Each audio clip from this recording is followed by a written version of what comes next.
Ada satu orang di antara kita mungkin tahajudnya 10 rakaat setiap malam, duhanya 12 rakaat setiap pagi, baca Qur'annya one day one juz, satu hari satu juz, malamnya one night one juz, satu malam satu juz.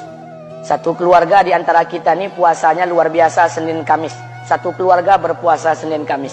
Tak cukup puasa Senin Kamis, dia puasa Nabi Daud.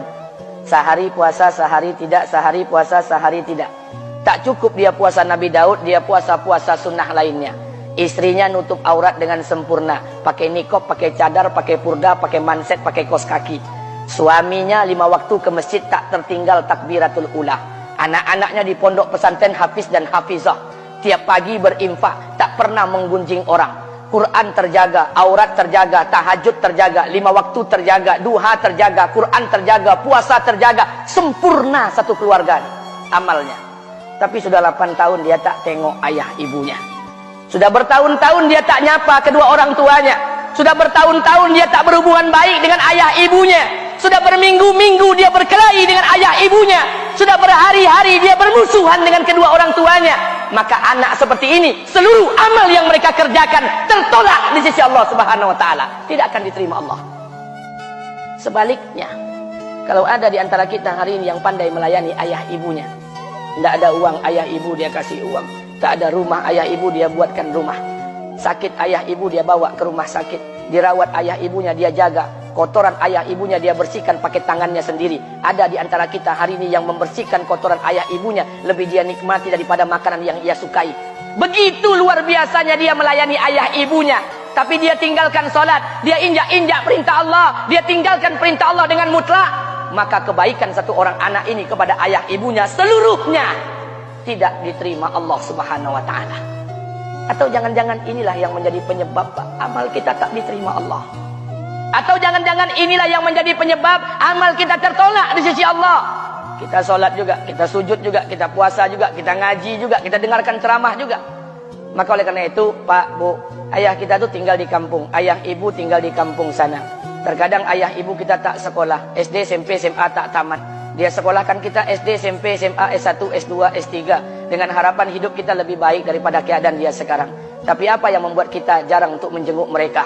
Saya ingin sampaikan buat kita bersama. Ayah ibu kita tak tahu kita ni eselon 1, eselon 2, Pak. Ayah ibu kita tak tahu pangkat PNS kita 3A, 3B, 3C, 3D, 4A, 4B, 4C, 4D. Ayah ibu kita tak tahu kita ni public figure. Ayah ibu kita tak tahu dan tak mau tahu. Yang dia tahu kita ni anaknya. Ayah ibu kita tak tahu kita punya sawit berapa. Ayah ibu kita tak butuh mobil kita. Dia tak butuh rumah kita. Tapi yang dia butuhkan kita. Apa yang membuat kita jarang untuk menjenguk mereka? Tahun 2016 di Masjid Damai Langgeng, saya diundang ceramah di sana. Habis pulang ceramah, saya baca WA SMS. Ada seorang ustadz Pekanbaru kirimkan WA dengan saya. Saya baca 2 kali, air mata saya menetes. Kenapa? Karena WA itu berisi cerita satu orang ibu sedang menelpon anaknya. Ibunya nelpon anaknya. Assalamualaikum nak. Waalaikumsalam, kata anaknya. Kata ibunya, nak, sudah 1 bulan kau tak tengok ibu. Apa yang membuat engkau berhalangan, nak? Apakah kau sibuk dengan pekerjaanmu? Minggu yang kedua ibunya telepon lagi. Assalamualaikum nak, kata anaknya. Waalaikumsalam. Kata ibunya, nak, ibu dapat kabar apa engkau baru beli mobil baru. Apa betul nak? Kata anaknya, betul bu. Kata ibunya, alhamdulillah nak, ibu bangga kau pandai menyenangkan hati anak istrimu. Minggu yang ketiga ibunya telepon lagi. Assalamualaikum nak, kata anaknya. Waalaikumsalam. Kata ibunya, nak, ibu dapat kabar bahwa engkau baru beli rumah baru. Apa betul nak? Kata anaknya, betul bu. Kata ibunya, alhamdulillah nak, ibu senang kau bertanggung jawab dengan anak istrimu. Minggu yang keempat ibunya telepon lagi. Assalamualaikum nak. Waalaikumsalam. Kata ibunya, nak, tadi ibu pergi ke pasar, ibu jumpa temanmu di pasar. Kata temanmu di pasar, temanmu banyak bercerita tentang kamu. Kata temanmu tadi, kamu baru beli anak anjing seharga 40 juta dari negeri Belanda. Apa betul nak? Kata anaknya, betul. Kata ibunya, nak, dengarkan pesan ibu untuk terakhir kalinya. Apa pesan ibunya? Wahai anakku, engkau pelihara 1 ekor anjing. Kau siapkan harga anjing 40 juta. Kau siapkan rumah untuk anjingmu depan rumahmu. Kau jaga anjingmu pagi, siang, dan sore. Kau mandikan anjingmu pagi, siang, dan sore. Kau kasih makan anjingmu pagi, siang, dan sore. Demi Allah nak, dengarkan pesan ibu untuk terakhir kalinya. Apa kata ibunya? Demi Allah nak, demi Allah. Kalau seandainya Allah menciptakan ibu, kalau seandainya Allah menciptakan ibu untuk yang kedua kali di muka bumi ini nak, demi Allah, ibu tak ingin terlahir sebagai manusia. Ibu ingin lahir sebagai seekor anjing, biar berada depan rumahmu dan melihat wajahmu setiap hari. Ibu kita tak butuh harta kita, Pak. Dia tak butuh uang kita, dia butuh kita. Apa yang membuat kita jarang untuk menjenguk mereka? Pantas hidup kita tidak berkah. Pantas rumah tangga kita tidak sakinah. Karena hubungan dengan ayah ibu kita rusak selama ini. Masih ada kesempatan, masih. Yang jauh telepon, yang dekat kunjungi mereka. Demi Allah, kita butuh keberkahan doa mereka. Yang sudah meninggal ziarahi kuburnya dan doakan mereka. Imam As-Syafi'i berkata, apa kata Imam As-Syafi'i? Manusia zalim, manusia bodoh, kalian tak tahu apabila ayah dan ibu kalian mengangkat tangan di malam hari, dia berdoa kepada Allah untuk anaknya.